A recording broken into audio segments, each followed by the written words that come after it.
19세기 중반, 즉 1800년대 후반에 프랑스 파리에서 활동했던 사진가 중에 펠릭스 나다르라는 사람이 있습니다.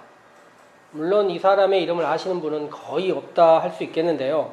이 사람이 촬영한 사진들을 보면 그 대상이 에밀 졸라나 빅토르 위고 같은 유명한 문학가부터 모네나 마네 같은 화가, 그리고 드뷔시나 리스트 같은 음악가까지 우리가 이름만 대면 알 수 있는 대부분의 사람의 모습이 이 펠릭스 나달 덕분에 우리에게 알려져 있습니다.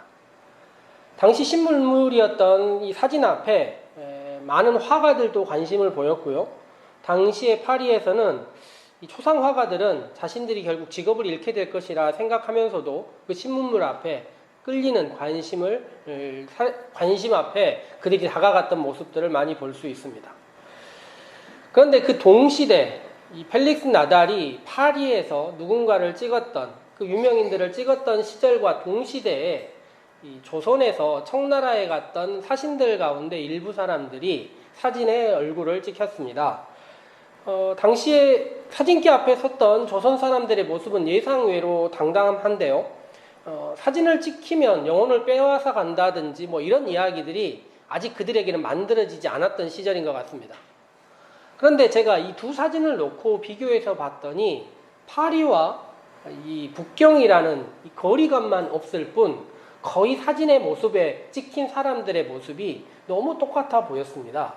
유명인이나 일반인이나 동시대를 살아가고 있는 사람의 모습은 큰 차이가 느껴지지 않았던 것입니다.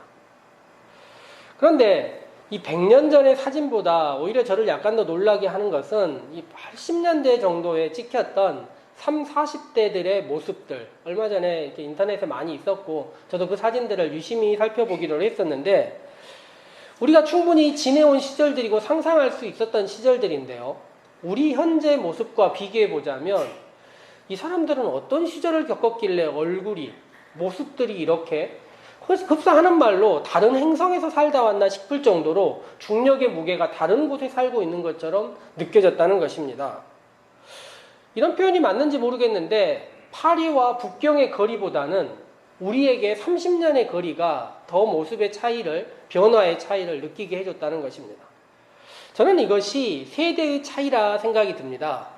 세대의 차이는 이 지구 안에서는 파리와 북경과 서울을 동시에 만들 수 있지만 이 시간의 차이는 극복하기 참 힘들다, 이런 생각이 들었던 것입니다.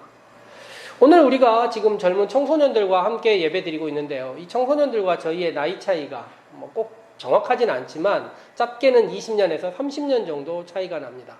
즉 우리는 한 세대를 거쳐 있는 학생들과 성인들이 함께 모여서 예배를 드리고 있습니다. 본인들이 원하지도 의도하지도 않았지만 어쩔 수 없이 우리들은 다른 시절들을 겪었고 그 중력들을 경험했기에 자신들이 경험한 이야기들, 자신들이 경험한 삶들을 이야기할 수밖에 없습니다. 흔히 나의 경험을 자기보다 어린 사람에게 이야기한다. 이게 명사적 표현으로 꼰대라는 말 아닙니까? 그런데 이게 될 수밖에 없는 것이 자신의 시절을 누군가에게 말할 수밖에 없는 성인들은 모두 그런 방식의 삶을 살 수밖에 없는 것입니다. 우리 전 세대와 우리가 그랬듯이 우리 다음 세대와 현재 우리도, 그리고 우리 지금 청소년들도 그 다음 세대와는 이 차이를 느낄 수밖에 없습니다. 서로를 바라보는 한 이 차이는 절대로 좁혀질 수가 없습니다. 우리는 평행선을 달리고 있기 때문에 그렇습니다. 그런데 세대가 다르다 해도, 시간이 다르다 해도, 중력이 다르다 해도 우리가 함께 이야기할 수 있는 것이 있는데 서로를 바라보는 것이 아니라 우리 위에 다른 무엇인가를 바라보면 그것은 전혀 다른 문제가 될 수 있습니다.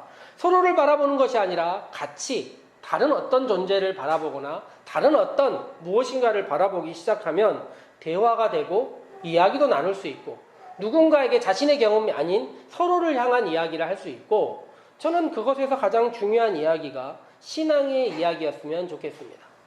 신앙은 태초부터 이어져 온 것이고 지금 끝나는 것이 아니라 미래도 이어질 것이니 그 시간으로, 신앙의 시간으로 우리가 서로를 바라보기 시작한다면 세대 차이나 나이의 차이나 이 시절의 차이들보다는 훨씬 더 대화가 가까웠지 않을까 생각해 보는 것입니다. 그렇게 성경을 오늘 보시면요, 오늘 성경 가운데 우리가 두 곳을 읽었습니다. 첫 번째는 마태복음에 예수님께서 하신 말씀이 있고, 두 번째는 로마 교회에 보내는 바울의 편지가 있습니다. 기록된 것은 바울의 편지가 먼저입니다. 말해진 것은 물론 예수님이 먼저죠. 이 시대의 차이가 30년 정도입니다.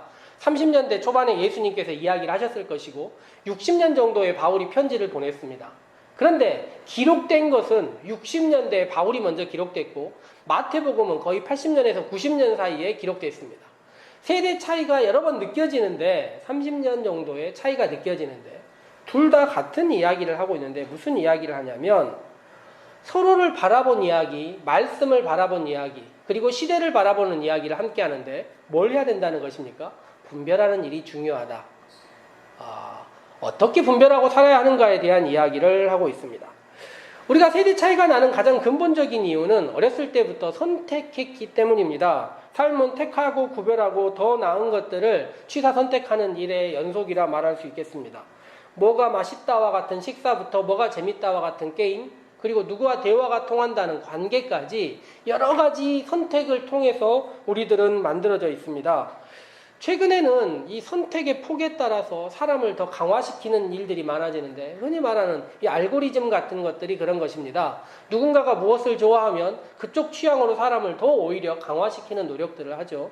이거를 영어로는 대화법에서 에코챔버라고 흔히 반향실이라고 부르는데요.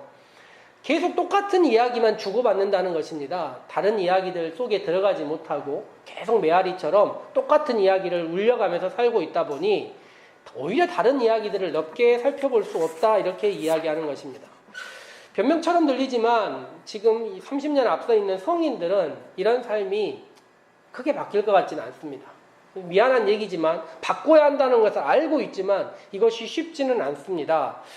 그래서 가능하다면 이 배움의 시절에 이런 에코챔버라든지 이 딱 외부에서 정해진 알고리즘을 넘어서는 어떤 배움의 이야기들을 했으면 좋겠습니다. 그래서 간단한 취향이나 취미의 문제를 넘어서서 우리의 학생들과 가능하다면 우리 성인들도 정치적인 포지션인 좌우부터 시작해서 빈부의 문제, 남녀의 문제, 노소의 문제와 인종과 전 지구적인 환경과 그리고 우주에 대한 존재의 이야기까지 조금은 양쪽의 이야기, 조금은 넓은 이야기들을 향하여 움직일 수 있는 노력을 해보면 어떨까? 그런 일을 하다가 좌우를 살펴보고 위아래를 살펴보고 무엇인가 한 걸음 더 넘어서 살펴보다 보면 외부적인 분별이 조금은 더 쉬워질 수 있기 때문에 이런 이야기를 드리는 것입니다. 그런데 성경은 조금 다른 이야기를 해요. 우리들이 일상에서는 무엇인가 폭넓은 대화와 교육을 통해서 분별이 가능해질 것 같지만 성경을 읽다 보면 오늘 우리는 마태복음과 로마서를 읽었는데 특별히 마태복음에 매여 있는 사람들, 분별하기를 싫어하는 사람의 이야기가 적혀 있습니다. 오늘 성경 시작을 딱 보시면 뭐라고 적혀 있냐면 바리새인과 사두개인들이 와서 예수님을 시험했다. 저는 이 시험이라는 말의 다른 표현을 예수님께 믿음을 갖고 싶어 했다라고 오히려 생각이 들었습니다. 이 사람들은 시험하는 이유가 예수님과에서 어찌 보면 예수님을 대적하는 것도 있지만 더 밀접한 관계를 위하여 한 걸음 더 예수님께 이야기하는 그럴 때 있기도 한데요. 그때 무엇을 이야기하냐면 하늘로부터 보이는 표적을 달라고 이야기를 했습니다. 무엇이 하늘로부터 오는 표적일까요? 이 사람들이 일단 기적에 대해서 바라보는 시선이 무척 궁금한데 기적도 A급, B급, C급이 있는 것일까요? 하늘로부터 오는 표적, 자연으로부터 오는 표적, 사람으로부터 오는 표적을 다르게 생각하고 있다는 것인데 무엇인가 이제까지와 다른 어떤 것을 보여달라고 이야기하는 것 같습니다. 근데 오늘 우리가 읽은 성경이 마태복음 16장이라는 것이 무척 중요한데요. 예수님께서 공생애를 진행하실 때 예수님의 이야기를 쭉 복음서를 읽다 보면 복음서가 하나의 이야기가 약간 몰려 있다는 것을 알 수 있습니다. 예를 들면 기적 이야기가 나오면 기적이 한쪽 지역에 10개씩 나오고 그래요. 마가복음 같은 경우도 그렇고 마태복음도 8장, 9장 이럴 때 마가복음 2장, 3장에 기적이 모여 있습니다. 즉 예수님의 사역의 전반기에 기적들이 많이 있습니다. 예수님께서 하신 행동들, 사람을 고치는 기적이라든지 자연을 변화시키는 이야기라든지 떡을 많게 하는 이야기라든지 이런 게 전반에 다 몰려 있습니다. 그리고 후반으로 가면 예수님께서 기적보다는 이야기 혹은 말씀 그리고 자신의 순환에 대한 예고로 이야기를 집중하는 것을 볼 수 있습니다. 즉 예수님께서 분별에 대해서 이야기를 하셨는데 예수님의 사역도 우리들이 성경을 읽으면서 어떤 분별과 시간에 따른 이야기가 다르다는 것을 성경은 말하고 있습니다. 아마 이 사람들이 이렇게 이야기하는 가장 큰 이유는 15장에 보면 나와 있는데 15장에 예수님과 바리새인 서기관들과 갈등이 있은 다음에 예수님께서 멀리 이스라엘 북쪽 이방 지역으로 떠나셨습니다. 이 사람들은 예수님과의 논쟁 이후에 무엇인가 고민이 있었던 것 같아요. 예수님에 대해서, 이야기에 대해서, 율법에 대해서 고민을 했던 것 같고 예수님이 다시 오면 예수님께 이것을 물어봐야지라고 이야기하고 싶었는데 예수님께 이것을 물어보는 것이 아니라 기적을 보여달라 이야기를 합니다. 아마도 그들이 과거에 봤던 기억들은 시간이 지나면서 잊혀지고 새로운 기적들로 예수님과 함께하고 싶었던 것 같습니다. 그런데 예수님께서는 전혀 다른 이야기를 시작하시는 것입니다.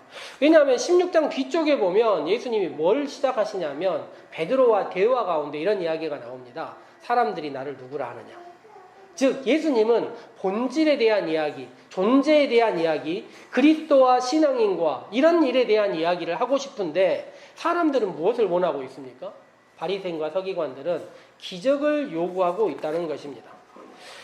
예수님의 이야기를 읽다 보면 예수님께서 약간 격앙돼 있는 분위기가 있을 때 있어요. 예수님 우리가 생각할 때 예수님은 따뜻하고 온유하고 마음이 좋으신 분 같은데 가끔 예수님께서 어찌 보면 분노, 어찌 보면 굉장히 과격한 언어를 사용하시는데 오늘도 성경을 보세요. 4절에 보면 악하고 음란한 세대가 표적을 구한다 했습니다. 이런 표현을 세게 쓰지 않는 분이세요. 그런데 왜 이런 표현을 쓰기 시작했냐면 예수님은 자신이 어떤 이야기와 결대로 무슨 말씀을 전하고 싶은데 갑자기 전혀 다른 결의 이야기를 할 때 알만한 사람이 그런 얘기를 할 때 이런 표현을 쓰시는 거예요. 예를 들어 십자가를 향하기 위하여 예루살렘을 걸어가고 있을 때 제자들이 우리 중에 누가 크냐 싸우고 있을 때 예수님께서 몹시 실망하십니다. 예를 들어 오병이어 기적을 베푼 다음에 제자들이 갑자기 우리에게 떡이 하나밖에 없다. 예수님께서 이 상황, 이 흐름을 이해하지 못하는 것을 보고 분노하시는 거예요. 영혼에 대해서 이야기하면서 진짜 두려워해야 될 것을 두려워해야 된다고 말하는데 어떤 무리들 중에 한 사람이 손을 들어가지고 예수님 유산 나누는 법 좀 알려주십시오. 자신이 누구인지 이제 본격적으로 알려주려고 시작하는 순간 살아계신 하나님의 아들이 십자가를 향한다는 것을 보여주려는 순간 바리새인과 서기관들이 뭐라고 얘기합니까? 기적 좀 보여주십시오. 예수님 입장에서는 이게 때와 장소에 맞지 않는 이야기라는 것입니다. 예수님이 약간은 한숨 내쉬면서 약간은 분노하시면서 아니 그래 진짜 알려줄게라고 얘기하시면서 뭐라고 얘기하시냐면 요나의 표적밖에 보여줄 것이 없다. 요나의 표적이 무엇입니까? 결국 자신의 미래를 상징하면서 드러내주는 보이지 않았다가 다시 보이게 되는 죽은 것 같으나 살아나는 이야기에 대해서 이야기를 합니다. 정말로 하늘로부터 오는 표적인데 나중에 이 표적이 보여졌을 때 어떻습니까? 사람들이 이것이 무엇인지 오히려 알지 못합니다. 예수님께서 분별하라 이야기하는 것은 날씨와 시대의 흐름, 단지 이런 것뿐만 아니라 말씀과 영혼을 향한 예수님의 움직임에 어떤 것들이 있는지를 살펴보기를 원하는 것입니다. 예수님과 30년 뒤에 있는 이야기지만 바울도 되게 비슷한 이야기를 해요. 오늘 성경은 로마서 12장을 읽으면서 이 분별에 대한 이야기를 했습니다. 성경을 읽다 보면요, 데살로니가 전서를 읽다 보면 데살로니가 전서에서 바울이 이렇게 얘기를 합니다. 데살로니가 교회에 보내면서 너희에게 믿음, 소망, 사랑이 있었으면 좋겠다는 거예요. 어디서 들어본 이야기 아닙니까? 고린도 교회에 편지를 보내면서 바울이 그렇게 얘기했어요. 믿음, 소망, 사랑이 너희에게 항상 있을 것이다. 바울은 다른 성경을 쓰면서도 늘 같은 얘기를 합니다. 로마 교회에 편지를 보내면서도 믿음에 대한 이야기와 소망에 대한 이야기와 사랑에 대한 이야기를 합니다. 그런데 잘 아시다시피 쉬운 것부터 얘기해보죠. 고린도 교회에 편지를 보내면서는 믿음, 소망, 사랑 중에 뭐가 제일 중요하다고 얘기했습니까? 되게 어려운 얘기죠. 처음 들어본 얘기 같은데 뭐가 제일 중요해요?